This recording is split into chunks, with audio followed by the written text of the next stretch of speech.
Rain hissed against the windshield as Officer Brad Hensley's patrol lights carved red and blue scars through the night. The black sedan ahead had rolled past a stop sign. Barely. He didn't hesitate. When the woman stepped out, umbrella trembling in her hand, she was all grace, tall, poised, wrapped in an ivory coat that didn't belong on this side of town. Her voice was calm, cultured. "Officer, is there a problem?" Brad's jaw tightened. "License and registration. Now." Her name, Alicia Monroe, looked too polished on the ID. He didn't see fear in her eyes, and that unsettled him more than defiance ever could. "Step out of the vehicle," he ordered again, louder this time. A trickle of rain traced down her cheek like a tear. "I just told you who I am," she said softly. "You're making a mistake." He cuffed her anyway. Cameras clicked from passing phones. The umbrella fell, white fabric flattening into the mud like surrender. At the station, she sat in silence, the fluorescent lights making her skin gleam like a quiet accusation. Brad smirked, convinced he'd taught another lesson. Then the TV above the desk flickered to life. Breaking news. International supermodel Alicia Monroe detained in wrongful arrest incident. Every officer froze. The phone on Brad's belt began to vibrate. Over and over. Alicia looked up, eyes sharp, voice calm. "You wanted to make me invisible," she said. "Now everyone sees you." Outside, the rain stopped. Inside, the silence became unbearable. The chief's door opened. "Hensley, my office. Now." Brad's throat went dry as a world he controlled for one small moment began to collapse around him. The night glowed with city haze, wet asphalt catching reflections of amber streetlights and neon signs. Alicia Monroe's Tesla hummed softly through the quiet stretch of North Delray Avenue. The air smelled of rain and exhaust, a mix she'd come to associate with coming home from long nights under flashing cameras. Her phone buzzed. A text from her manager. "Beautiful speech tonight. Trending already." She smiled faintly, then glanced up. Blue and red lights erupted behind her like sudden thunder. She pulled over, window down halfway, hands visible, always visible. The officer's flashlight cut across her face. "Evening. You were where you rolled through a stop back there." "I slowed to a full stop," she replied evenly. "Not what I saw." His voice was casual, but there was that undertone, control disguised as politeness. He leaned closer. "License and registration." Alicia handed over her documents. The officer, Brad Hensley, his badge glinting wet under the drizzle, glanced between her photo and her real face, lips tightening. "You live around here?" "Yes." "Big house up in Hillside Drive, huh?" He said it like an accusation, not an address. Alicia didn't answer. "Step out of the car." "Excuse me." Routine check. She hesitated, eyes flicking toward the dashcam mounted in his cruiser. "Is there a reason, officer?" His tone sharpened. "You're resisting." She opened the door slowly, rain dampening her coat. Pedestrians glanced but moved on. No one interfered. No one ever did. Brad circled her like a wolf scenting unease. "Pop the trunk." "That's unnecessary." "Then you got something to hide." Alicia met his gaze, steady, unflinching. "Only my patience." He smirked. "I'm asking nicely." He wasn't. She knew it. The air around them thickened, charged with the invisible weight of centuries. Brad reached for his cuffs. "Hands behind your back." Her voice stayed calm. "You're making a mistake." "Funny, that's what they all say." The metallic click of handcuffs snapped through the rain. "Sir, please," Alicia began, but the rest drowned under his radio chatter. Her car door hung open, headlights beaming into the drizzle like searchlights over a battlefield. "Got a female subject, possible noncompliance," Brad reported. "She's not resisting," said a voice from a passing car. Someone filmed. Brad shot a glare, but the camera lens didn't flinch. "Stay in your vehicle," he barked, grabbing Alicia's arm harder than necessary. She winced, breath sharp. "You're hurting me." He leaned close, whispering low enough for only her to hear. "You people always make it harder than it has to be." Something inside her cracked, but didn't break. She said nothing. The cruiser door slammed. As they drove off, Alicia's reflection blurred in the rain-streaked window. Her heartbeat steadied into defiance. She wasn't invisible anymore. The cell smelled of bleach and damp concrete. Fluorescent lights hummed overhead, a sound too sharp, too constant. Alicia sat on a narrow metal bench, her wrists still marked red from the cuffs. Her coat, once pristine, lay crumpled beside her, mud streaks like bruises on silk. Across from her, two women huddled together, whispering. One was young, maybe 20, her eyeliner smudged. The other, older, face lined with weariness that came from knowing the system too long. "You new here?" the older woman asked. Alicia nodded. "I shouldn't be here." The woman gave a hollow laugh. "That's what we all say. Doesn't matter." A guard strolled by, eyes skimming over them without seeing. Alicia followed his gaze. He didn't look at faces, just uniforms, just categories. The young woman leaned closer. "What did they say you did?" "Rolled through a stop sign." That turned another bitter laugh. "They cuffed you for that." Alicia hesitated.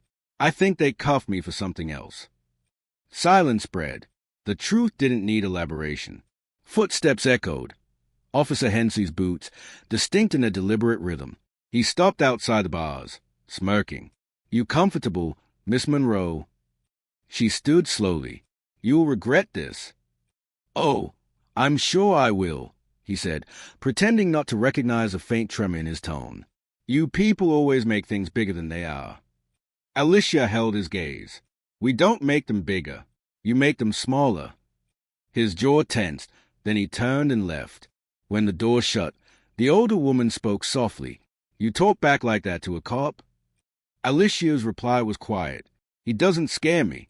Not anymore." But inside, her chest burned, a slow, controlled fire. She could feel humiliation pressing like a weight on her ribs. Yet beneath it, something colder, sharper, began to form. Clarity. A guard approached hours later, monotone. "You're being processed for release." Just like that. Someone posted bail. The women looked at her, half envy, half disbelief. "Good for you," the younger whispered. "Don't forget us when you get out." Alicia met her eyes. "I won't." In the hallway, as the officer led her out, she saw herself reflected in the glass, hair disheveled, makeup streaked, posture still upright. A supermodel in a holding cell, contradiction made flesh. They handed back her phone. It buzzed nonstop. Notifications, missed calls, messages, her world bleeding back in. The screen lit up with one video thumbnail. Police arrest supermodel Alicia Monroe. Caught on camera. Her stomach dropped. Who posted this? The desk officer shrugged. Looks like the internet's already on it. She stepped into the night, camera flashes waiting beyond the precinct doors. The same lights that once adored her now demanded explanation. The air outside was colder, heavier. Somewhere behind her, Brad Hensley stood at the window of the booking desk, watching her go. He didn't yet know his name was already trending. And Alicia, walking into the swarm of lights, knew something irreversible had begun. The morning news exploded before sunrise. Supermodel Alicia Monroe arrested in police incident. Video goes viral overnight. Read the chyron beneath her image. Alicia's face filled every screen. Defiant, rain-soaked, cuffed. The raw footage looped endlessly. A symbol now, not a person. In her penthouse living room, Alicia sat motionless. The city skyline glimmered beyond floor-to-ceiling glass, indifferent and beautiful. Her phone pulsed with unread messages. Brands, reporters, agents, friends, all wanting a statement. Her assistant, Maya, hovered by the window, guilt in her posture. "I posted it," she confessed quietly. "The video, people had to see." Alicia turned, eyes steady. "You did the right thing." Maya's voice broke. "They are tearing him apart online. That officer, Brad Hensley, his name's out." Alicia didn't smile. "Good. Maybe now someone listens." Across town, the police precinct buzzed like a shaken hive. "Phones haven't stopped ringing," muttered Sergeant Wallace. "Chief wants us contained yesterday." Hensley sat at his desk, arms crossed, pretending the chaos didn't touch him. Media exaggeration, he said. She resisted. The sergeant shot him a look. Body cam says otherwise. Brad's confidence faltered. It'll blow over. Waller slammed a folder onto his desk. It's not blowing over. You cuff a woman who's on Vogue's cover this month. Brad muttered, didn't know who she was. That's the problem. Genius. Brad's radio crackled. All personnel, do not comment to press. He glanced toward the break room where officers whispered. The laughter was gone, replaced by sidelong glances. The same men who once backed him now stepped around him like he carried disease. Back at Alicia's apartment, journalists had gathered outside the building. The hum of cameras reached up through the windows. Maya handed her a robe and coffee. They want a statement, she said. Everyone does. Alicia's hands trembled slightly as she held the cup. They'll twist it if I speak too soon. Then when? When I decide the story's mine again. She scrolled through social media. Hashtags burned across every post. #Justice for Alicia. #Stop profiling. #Do you see her now? Each clip replayed the same few seconds. Her calm voice, his aggression, the cuffs clicking shut. It should have made her feel vindicated. It didn't. The world watching her humiliation on repeat felt like a second violation. Maya whispered, we could sue them, right? Alicia didn't look up. We will, but not just them. Her reflection in the window looked different, harder, older. Fame had always been control. Cameras by invitation, smiles rehearsed. Now, she was on display without consent. She put down her coffee. Get my lawyer. I want every second of that footage archived. No one buries this. By noon, reporters had cornered Chief Donnelly outside the precinct. Was the arrest racially motivated? Why was she detained without probable cause? The chief's full smile held. We're conducting a full review. Officer Hensley acted within standard procedure pending investigation. A journalist shot back. You call that procedure? Flashbulbs flared. The press conference ended in chaos. Brad watched from the locker room TV. His face appeared next to Alicia's. Split screen, predator, and prey. He killed the volume but couldn't mute the noise in his head. His partner, Officer Ruiz, spoke from the doorway. You messed up, man. Should have just written the ticket. She was mouthy, Brad snapped. Ruiz shook his head. She was calm. That's what's killing you. Later that evening, Alicia met with her lawyer, David Chen, in her living room. He set down his briefcase. It's gone global. You've got the UN tweeting. We can leverage this, but it'll be ugly. Alicia nodded. I'm ready for ugly. David studied her face. You don't want just an apology, do you? No, she said. I want change. For the women still in that cell. Maya listened quietly, eyes shining. David leaned forward. Then we go public tomorrow. Press conference. You tell your story before they rewrite it. Alicia looked out at the skyline, the city glowing beneath a storm of noise. She said, Tomorrow, I stop being a headline. He frowned. What do you mean? I become a witness. Across the river, Brad sat in his dark apartment, news still looping on the muted screen. His wife had taken their daughter to her mother's house. His phone was a graveyard of missed calls and threats. He poured whiskey into a chipped glass, muttering to himself, just another media witch hunt. But when Alicia's face filled the TV again, when he saw the calm steadiness in her eyes during a brief interview clip, he felt something new, unease. The story was out of his control now, and she was no longer the one on trial. The hotel ballroom pulsed with camera flashes long before Alicia arrived. The podium stood beneath a banner reading justice through transparency. Rows of reporters leaned forward, notebooks poised, lenses waiting. When Alicia stepped out, the room hushed. No makeup, no designer gown, just a black suit and a quiet fury she no longer tried to disguise. Her lawyer, David Chen, stood beside her. Ms. Monroe will make a statement, he said. Then take limited questions. Alicia gripped the podium. The microphone crackled. 3 nights ago, she began, voice steady, I was arrested for allegedly rolling through a stop sign. I complied. I identified myself. I was still handcuffed and humiliated in the rain. Cameras clicked, rapid, relentless. I wasn't arrested for what I did, she continued. I was arrested for who I am, a black woman driving a nice car in the wrong part of town. Murmurs rippled. One reporter muttered, "Here it comes," but Alicia pressed on. "I am not here for sympathy," she said. "I'm here because this isn't just my story.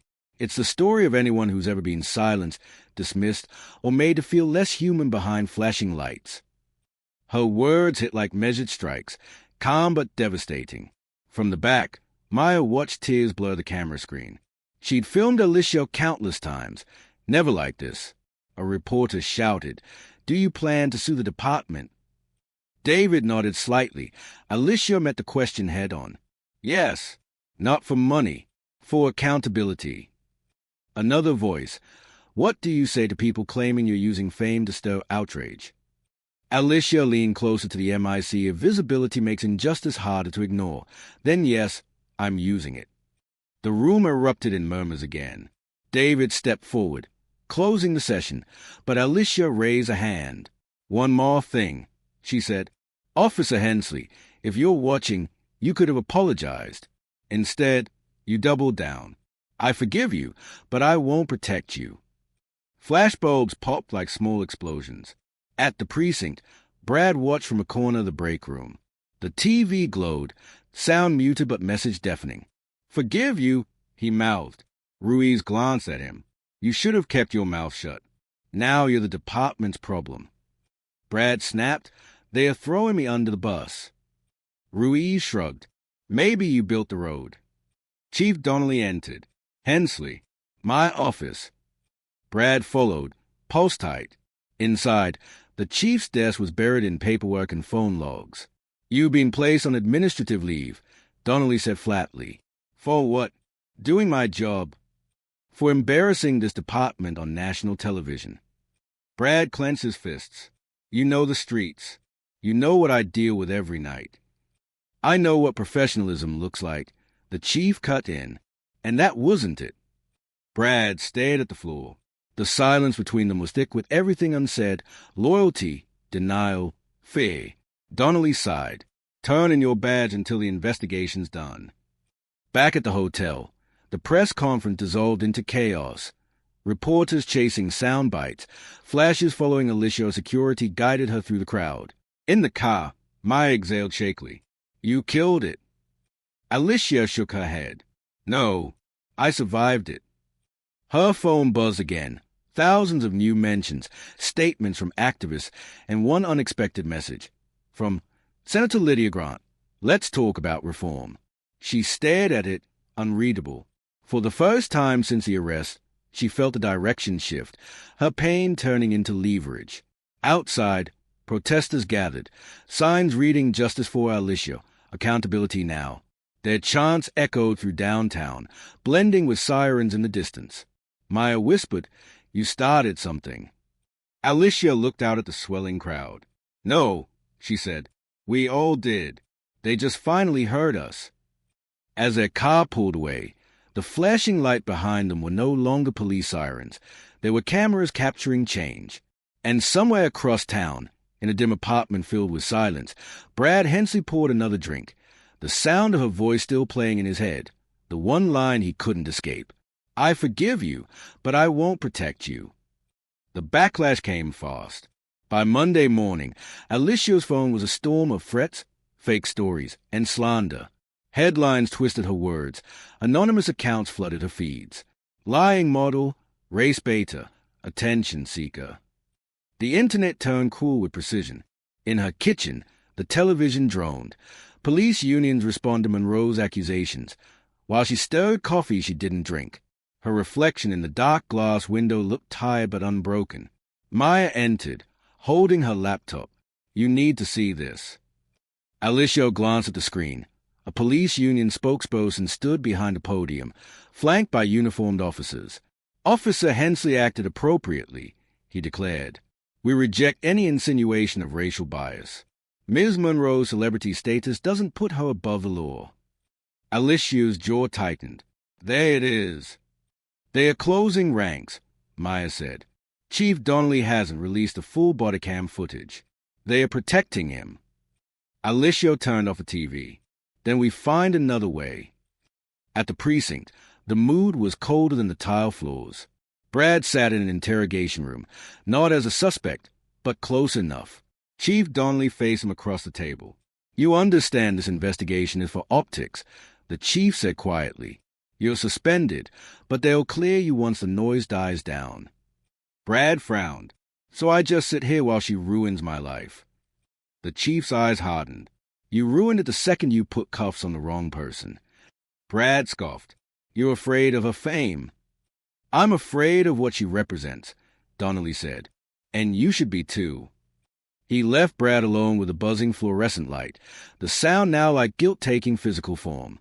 That evening, Alicia met David in a dimly lit office filled with folders and muted urgency. They are coming after you publicly, he said, sliding a newspaper across the desk. The headline read, Supermodel fabricates racism claim, police sources say. Alicia didn't flinch. Let them. Your sponsors are wavering. The department's PR machine is working overtime. They'll try to smear your credibility before this hits court. She looked him straight in the eye. Then we show them what truth looks like. David hesitated. That kind of exposure comes with a cost. They'll dig into your past, every word, every mistake. I'm not perfect, she said, but I'm not lying. He nodded. Then we build this case around more than you, around everyone they've buried. Maya, seated quietly nearby, whispered, the women in that cell. Alicia's voice softened. Exactly. 2 nights later, someone hacked Alicia's email. Private messages and photos leaked across social media. The tabloids pounced. Maya found her on the balcony, phone dark, wind tugging at her robe. You can't let them break you, Maya said. Alicia exhaled slowly. They are trying to make me ashamed again. But you're not. No, she said. I'm angry. Her anger wasn't loud. It was surgical, precise, a weapon honed by humiliation. Across the city, Brad met with a lawyer provided by the union. The man's voice was clipped. They are offering to let you resign quietly. No trial, no badge, but no charges. Brad's pride flared. I didn't do anything wrong. You embarrass the department, the lawyer said. That's worse than being wrong. Brad slammed his fist on the table. She's destroying me. She's telling the truth, the lawyer replied coldly. That's what's destroying you. Back in her apartment, Alicia drafted a new statement for social media. No PR filters. No lawyer edits. Just her words. They leaked my private life to shame me. I expected it. But every woman who's ever been silenced knows this pattern. You discredit the victim, not the crime. Not this time. #truth stays.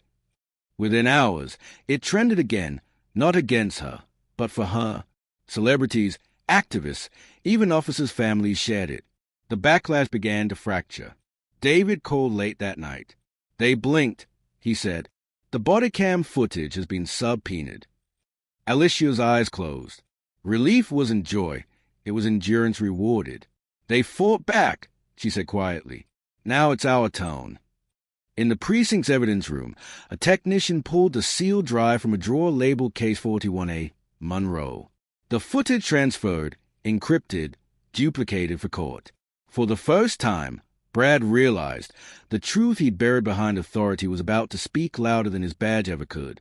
And Alicia, across the city, felt the storm's direction shift again. Not toward peace, but toward reckoning. Brad Hensley woke to silence. His wife's side of the bed was empty, sheets cold. The coffee pot on the counter was dry, a note beside it, staying with Mom. Don't call. He crumpled it in his hand. Outside, reporters waited like vultures. The news vans never left now. Every time he opened his blinds, cameras flashed. Every time he turned on the TV, there he was, his smirk frozen on every channel. He turned it off and stared at his reflection instead. Puffy eyes, red cheeks, a man pretending to be in control while the world laughed. A knock. He opened the door to Ruiz. You look like hell, Ruiz said. Brad grunted. What do you want? They are talking about indictments. Internal Affairs is turning everything over to the DA. Let them, Brad muttered. They'll see I did my job. Ruiz leaned against the doorframe. You really believe that? Brad said nothing. You planted your pride in a badge that was never meant to protect everyone, Ruiz said quietly. Now it's cracking, and you don't know who you are without it. Brad's face hardened. You sound like her. Ruiz sighed. Maybe you should have listened. He left, closing the door softly, the sound somehow louder than shouting. At City Hall, Alicia stood before the ethics board, dressed simply, her posture calm. David Chen sat beside her, a laptop open with a paused body cam footage. The lead investigator cleared his throat. Ms. Monroe, for the record, this is the unedited recording from Officer Henson's patrol unit. Yes, she said. The screen flickered to life. Rain. Headlights. Brad's voice, cold and clipped. You people always make it harder than it has to be. A sharp inhale ran through the room. The sound was inescapable. The tone, the contempt, undeniable. Alicia didn't look away. When it ended, David leaned forward. No further commentary is necessary. The board members murmured among themselves. Alicia's heart pounded, not from fear, but from the weight of exposure. The words she'd lived through were now public record and could no longer be denied. That night, Brad drove aimlessly through back streets, his suspension letter on the seat beside him. The radio replayed clips from Alicia's press statement, her calm dismantling of his authority. At a red light, he spotted two teenagers holding signs, Justice for Alicia. They laughed when they saw him in the patrol car. He sped off, humiliation clawing at him. He ended up at his father's house on the edge of town. The old man opened the door, jaw tight. Boy, you brought shame on this family. Brad dropped into a chair. You taught me to be tough. I taught you to be right, his father snapped. You forgot the difference. They sat in silence. The TV in the corner showed Alicia's face again.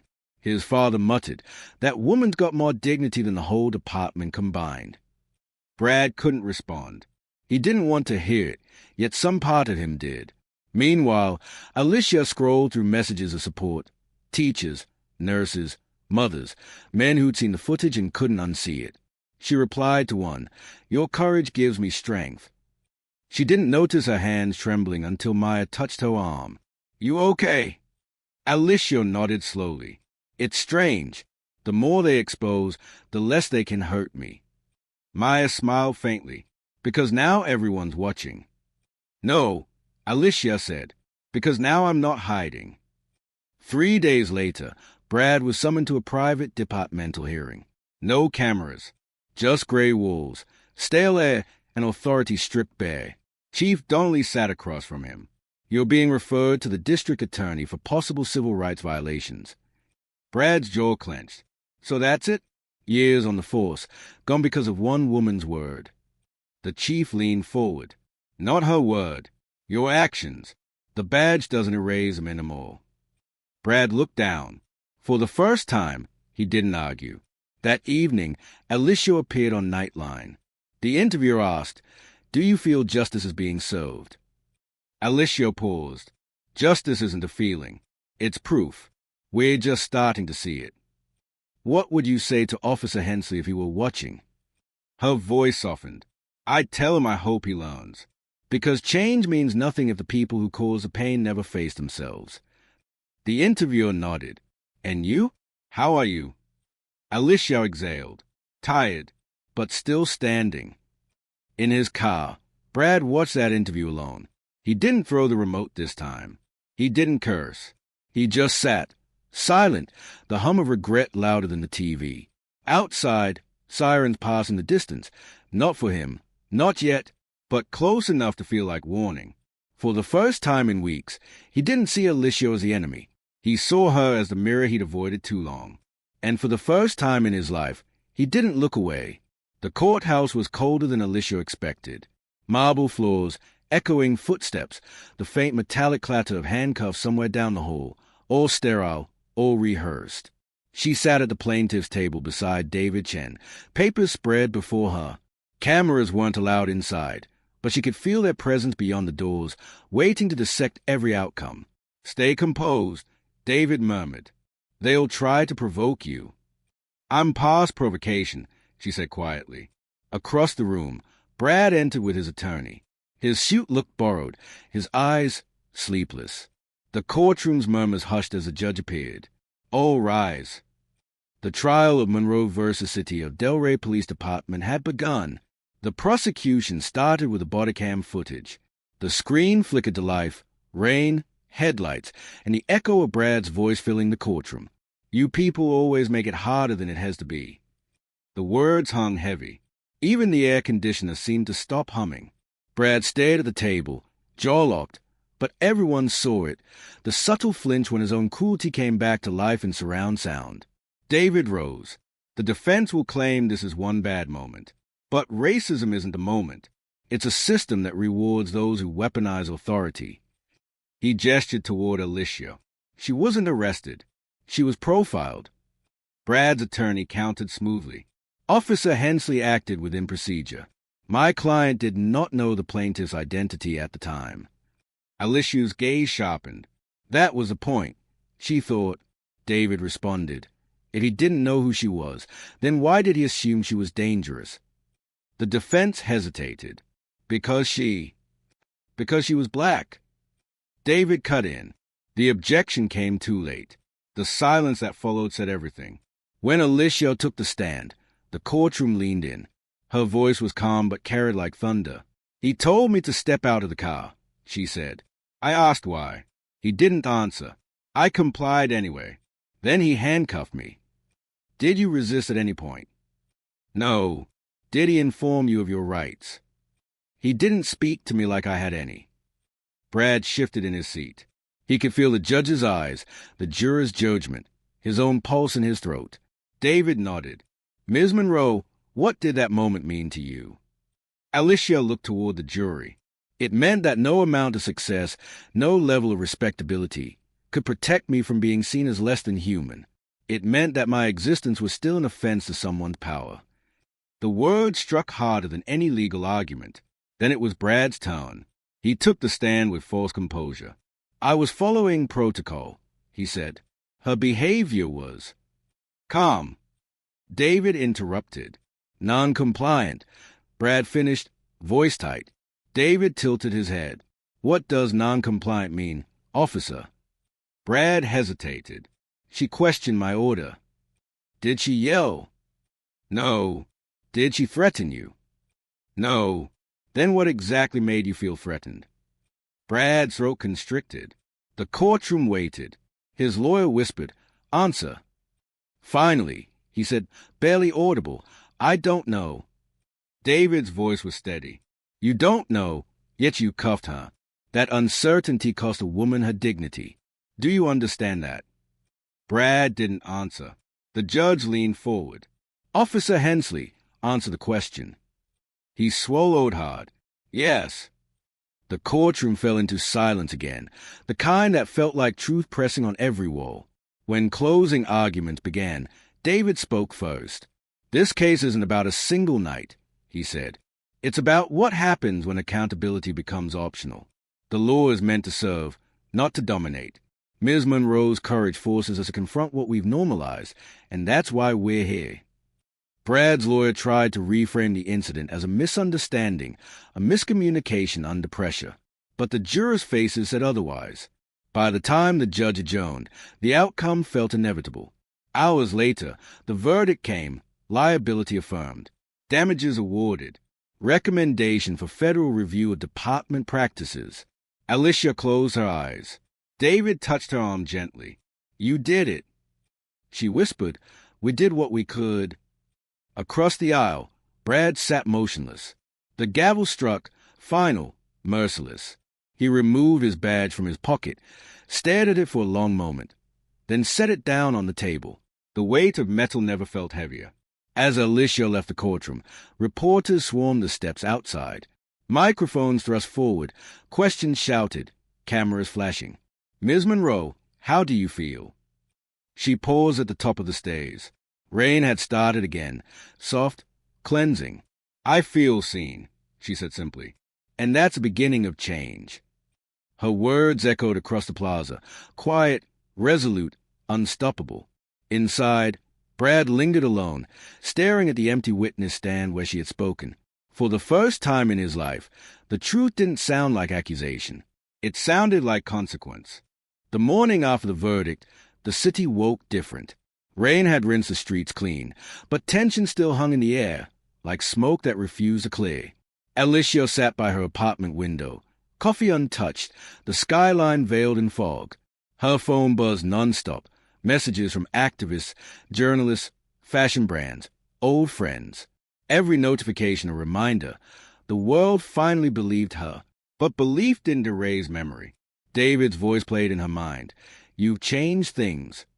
Maybe, but change never felt this heavy. Across town, Brad Hensley stood in the station for the last time. His locker was half empty, uniform folded, badge gone, nameplate removed. The walls, once a blur of routine, now felt foreign. Ruiz appeared at the doorway. Internal Affairs just closed the file, he said quietly. Termination upheld. Brad didn't respond. Ruiz added, For what it's worth, I think they wanted a scapegoat. Brad looked up. You think I didn't deserve it? Ruiz hesitated. I think you never asked why you needed control so bad. Brad shut the locker. Guess I'm finding out now. As he walked out, no one said goodbye. Just a hum of fluorescent lights and the hollow click of the door closing behind him. That night, Alicia attended a gala, not as a model, but as a guest of honor. Cameras flashed, lights danced across the marble floor, and applause rose when she entered. Yet her eyes searched for quiet corners. When she took the stage, she didn't read from a script. I used to believe silence kept me safe, she said. It didn't. It only protected the people who wanted me quiet. She looked out over the audience, lawmakers, influencers, ordinary citizens. This isn't just about one arrest, she continued. It's about systems that mistake arrogance for authority, accountability for betrayal, dignity for defiance. Applause swelled, but Alicia didn't smile. She let the silence after linger, the kind that made people think instead of cheer. Outside, protesters still chanted, though the tone had shifted, from anger to purpose. Banners read reform the system, not one more name. Maya filmed from the edge of the crowd. When Alicia emerged from the building, they embraced. No words, just quiet relief. You still filming? Alicia asked. Always. Maya said. But this is yours. Alicia nodded. No, it's everyone's. They watched the crowd ripple with energy. Ordinary faces turned towards something larger than outrage, persistence. Meanwhile, in a dim apartment on the city's south side, Brad sat in front of his muted television. The news played footage of Alicia speaking, confident, composed, unbroken. He turned the volume up just enough to hear her final words from the gala. Forgiveness isn't freedom. It's a demand for responsibility. Brad stared at the screen for a long time, then reached for his phone. He opened a new message, typed 3 words, then deleted them. He set the phone down and stepped outside. The city lights glowed distant, unreachable. For the first time, he realized how small his authority had been compared to the damage it caused. The night was quiet, except for the faint sound of chants drifting from downtown. Days later, the city council announced the creation of the Monroe Act, mandating transparency in all police stops and establishing a civilian review board. The story had become more than her name, more than his downfall. It had become policy. Alicia watched the announcement alone, tears caught between pride and exhaustion. She whispered, it cost everything, but maybe it was worth it. Outside her window, the city moved, slower, thoughtful, altered, and somewhere in that rhythm, between justice and grief, a new kind of silence settled, not the silence of fear, but of reckoning. 6 months later, the city felt unfamiliar. The headlines had quieted, the crowds dispersed, the chants replaced by slow reform. But beneath the calm, something had shifted, subtle, irreversible. Alicia walked through downtown one early morning, coat wrapped tight against the wind. A mural stretched across a concrete wall, her face painted in soft strokes, beneath the words, "Dignity is not negotiable." She stopped to look. A young girl on a skateboard slowed beside her. "Hey, you're her?" "Right," the girl asked, wide-eyed. Alicia smiled faintly. "I used to be." The girl grinned. "My school made us read about you. You made them change the rules." Then she was gone, wheels clicking down the street. Alicia stood there a moment longer, unsure whether to feel proud or hollow. Later, she visited her mother's grave. Fresh flowers, light drizzle, the air thick with memory. "You were right," she whispered. "Change doesn't come from modeling perfect. It comes from surviving truth." Her phone buzzed again, this time a message from David. "Monroe Act passed statewide." "It's real." Alicia stared at the screen, tears rising before she could stop them. For the first time in months, the victory felt tangible, not a headline, not applause, but permanence. She whispered, "Finally." Across town, Brad Hensley sat in a community center, folding chairs arranged in a small circle. The room smelled of coffee and damp carpet. A social worker spoke softly. "Today's discussion is about accountability, not as punishment, but as recognition." Brad kept his eyes down. He hadn't worn a badge in months. The silence in his life had become its own kind of sentence. When his turn came, he hesitated. Then, "I used to think respect came from authority. It doesn't. It comes from restraint. And I didn't have any." The group nodded, not forgiving, but acknowledging. He added, almost to himself, "You can't undo what you normalize." The words hung in the air like confession. That night, a televised interview aired. Alicia, sitting across from a journalist in a calm studio. "Do you think justice was served?" the interviewer asked. Alicia took a breath. "Justice isn't a moment. It's maintenance. It needs tending every day, or it dies." The interviewer paused. "And what about Officer Hensley?" Alicia didn't blink. "I don't think about him. I think about everyone who won't be next." The screen faded to black. Weeks later, Alicia returned to modeling, not for the runway, but for a charity campaign supporting diversity in law enforcement. When the photographer asked for her angle, she looked directly into the lens. "Straight on," she said. "No shadows." The shutter clicked, one frame, one statement. The photo would later go viral again, captioned simply, "She faced the system and didn't look away." That evening, she stood on her balcony overlooking the city. Streetlights glimmered like quiet constellations, and from somewhere below came the faint hum of traffic, the rhythm of a city still learning how to breathe differently. Maya's voice rang from inside. "You coming in?" In a minute, Alicia said. She looked out one last time.